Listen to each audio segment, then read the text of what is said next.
So here working on a 624L wheel loader. Wasn't really even supposed to work on this morning. Came out here because there was 2 excavators with oil leaks, and the operator was like, hey, does this symbol mean anything? Let me show you what the symbol is. I'll put the code in really quick. So he said, hey, does this mean anything? DEF system fault, engine power limit Deere, or engine power limited, and then it's got this symbol and that symbol. I said, yeah, I don't run the machine. He's like, oh, it's been like that since yesterday. So I came here and I troubleshot this machine. I already ordered all the parts and I have all the parts and everything, but let me show you what I found. All right, so if your monitor's like this, how you get into service mode is you're in here. So if you're here in the gauges, you press this button right here. Brings you here. So then you hold the check mark and you hold this button, and you have a blue band that'll come up telling you you're in service mode. There you go. So then now you go into diagnostics. Okay, so then we have 1 active code, but I found a couple other things too that'll mess with it. So this first code right here, which is 436007, SCR temperature module fault. Actually, I don't remember running the COSTUS code before, but when you look up the troubleshooting on this code, it's just look for rub-through wires. No rub-through wires found. Replace temperature module. So you got to figure out which temperature module it is. I'll add a clip of that, figuring that out. Here in Service Advisor, under 624L, final tier 4, because a 624L only has a final tier 4. So then we're in the CTM 1200196068, level 33 ECU. So I searched B5204, and it says Aftertreatment temperature module. If you scroll down a little bit, it gives you the pinouts of what the circuit numbers and all that is. But right here, it says early engine designs are equipped with both 5204 and 5212 temperature modules. Late engine designs are equipped with 5204 temperature module only. So then how do you determine which temperature module your machine has? It's right here. So the temperature module contains 3 temperature sensors that are mounted in the exhaust filters. So DOC inlet temperature, DOC outlet temperature, DPF outlet temperature for engines with 2 temperature modules only, SCR inlet temperature for engines with only 1 temperature module. So that engine had the SCR inlet temperature sensor. So it was a late engine design, so it only has the B5204 temperature. Let's go back. That is just correlated with this code. It's just a different severity level. So then this code here, ECU 120907. So if you have this code, this one is stored, but you could see it's not that old. Is if you have this code stored or active, you're about 70% you need an EGR cooler. And I'll explain that later. 907 exhaust manifold pressure invalid code. So it sets the code when the engine is, or ignition is on, engine is off, and the fault is active. So what it does is the ECU compares the exhaust manifold pressure to other pressure sensors and determines the exhaust manifold pressure reading is valid. So it's telling you that the sensor is reading a valid pressure, but it's not what it should be during engine operations. So I was unable to get a good shot of that EGR cooler. I tried a bunch of times with the camera, and just the angle of the inlet and the way the camera was set up, I couldn't get a good picture. But here they're showing a picture, so let me just click. So here's the picture that they're showing. Let me zoom in a little bit. This is right from Service Advisor. So this is basically what it looked like. It wasn't nearly that bad, but it was clogged like that. So what'll happen is the end of that EGR cooler will have like a big ball in it, and it just limits the flow. So if it's just dirty, you can clean it. But if it's like wet and sticky, then the cooler's leaking because there's. But so I pulled the EGR cooler and it's plugged. So let me go to the back of the engine here and we'll show you what I found. All right, so that first code here is the temperature module we're talking about. So there's 3 sensors. So one goes to the DOC inlet, one goes to the DOC outlet, and then this one goes to the SCR inlet, which is right there. You can also see it probably right through there. So that needs to be replaced. But then I also saw all of this depth crystallization. Actually, I didn't see it up here. I saw it right here on the valve cover, and I said, well, that's not right. So then I pulled the stack, which is really nice. You can just pull the stack. It's 4 bolts. And then I saw all this. This is blown out. This was packed full. I cleaned it out, but you could probably, maybe you could still see inside there. But it was like packed solid, but I cleaned it all out. And then here's the injector. And it's just, yeah, it needs to be replaced. So that's getting replaced. All right, so the easiest way to check your EGR cooler is you take this clamp off and it goes right there. And then you look inside here, and I looked in there with my borescope and you can't see any of the fins, so it's all caked. And you can also see it's caked in here, but it's not really wet right now, but I'll take a better shot when I get it off. We got a new EGR cooler here. This is the little pipe, or it's like a rubber piece that goes in the block and on the EGR cooler. There's a gasket for that. Here's the new def injector. So these have a core now. I was talking to our regular John Deere parts guy, and he said they started putting a core on these recently. So this has a core on it now. This is the temperature sensor module. This is a little rubber hose for the EGR cooler, because the last EGR cooler I didn't replace this hose and I split it. This gasket is for the EGR cooler.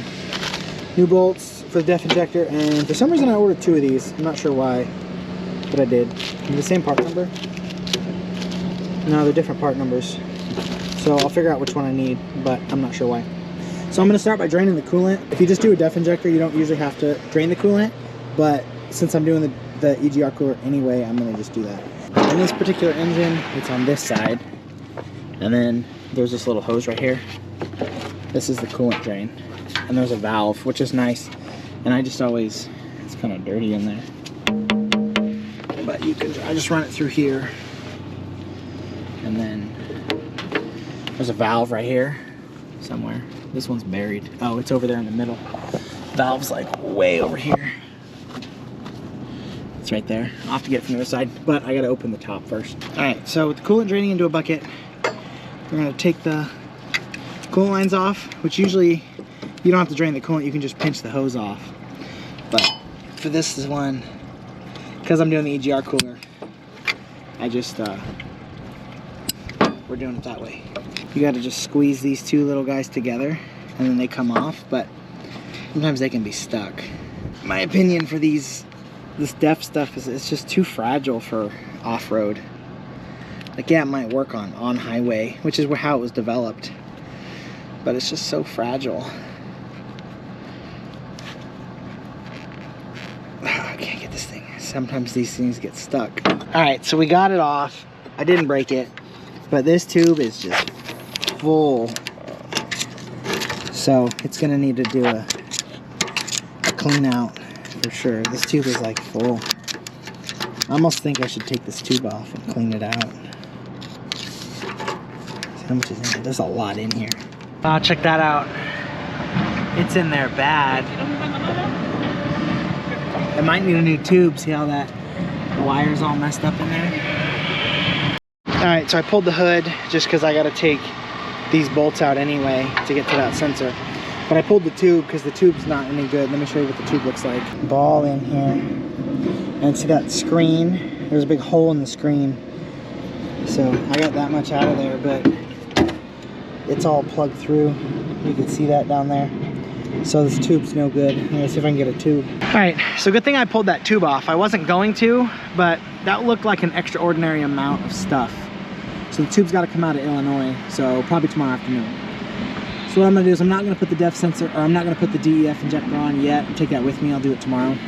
But I'm going to change this sensor pack out. So John Deere makes this pretty much idiot-proof because the threads are all 3 different sizes, so you really can't mix it up. I mean, I'm sure if you were a sophisticated enough idiot, you could figure it out. But for the rest of us, they'll really only go in one spot. And the links are kind of weird too.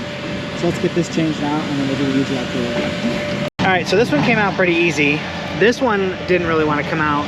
And then the one down there didn't want to come out. I got them out though. So now I'm just going to take all these mounts out and put the new one on. So this is all done. The new sensor's I ran. This one was a little difficult to get in, but I got it tight. So now let's move on to the EGR cooler here. All right, so the EGR cooler is pretty straightforward. So that's already off. I'll show you a shot on the inside. So you take these clamps off. There's 4 clamps, 2 bolts on each side. This comes off. I'm gonna take this off because I got a new hose. And these 3 bolts come off, and then it just pops right out once the coolant's drained, of course. And that little tube goes down over here. You'll see it. You don't have to take this off because it's not really in the way. Well, here's the new cooler. So you do have to replace this little plug. You have to take it off the old one. So there it is off. That little tube goes down there by the starter. So that's right here. And it's this thing. It's like a silicone with like metal on it.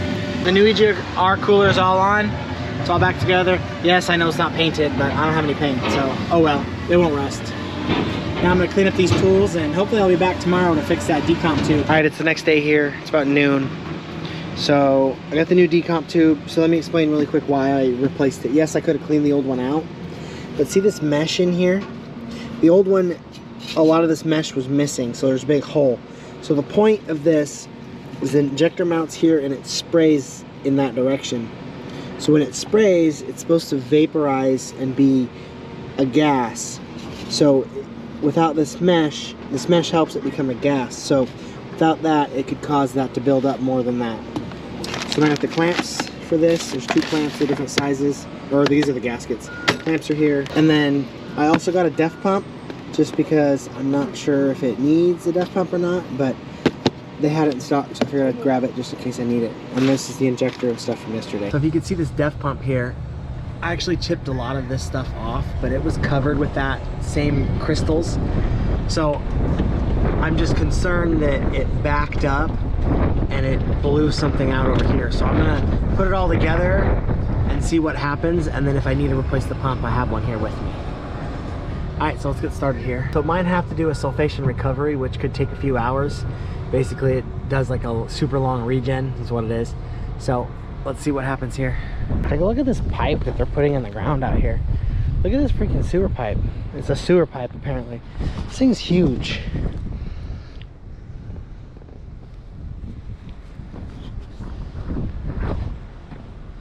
Look how deep they are going too. This is like, so that's an 850 right there.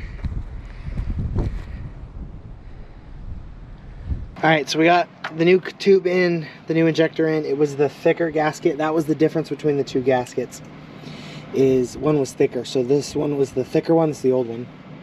And remember, that thing does have a core, so that's in the box. So now I'm gonna put the hood back on, and then we'll pressure fill the cooling system because it's drained from the EGR cooler. And then from there, see what happens. So we got the cooling system vacuumed down. I got the hose primed. So I'm just gonna fill the cooling system up with the coolant here, and we'll hook up with the computer and see what we get, see if we can get it to do anything, see if it needs a def pump or not. All right, so I'm here in Service Advisor, tests, DEF dosing system test. Just trying to see if it's gonna work. So it's gonna inject right now. So it sounds like the pump's working okay. I don't see anything leaking, so I don't think the pump's actually probably fine. That temperature sensor code is still active, but the engine hasn't been started yet. So once this test is done, I'm gonna run a regen and see if it'll finish. DEF dosing system shutdown completed successfully. So it looks like the pump's okay, so I'm gonna just start it and force it into a regen and see what happens here. All right, so you can see there that code, the SCR code 436007. It finally did go stored. It took about 20 minutes for that code to go stored. Sometimes with after treatment temperature codes like that, it will take a while for them to go stored. They don't go stored right away.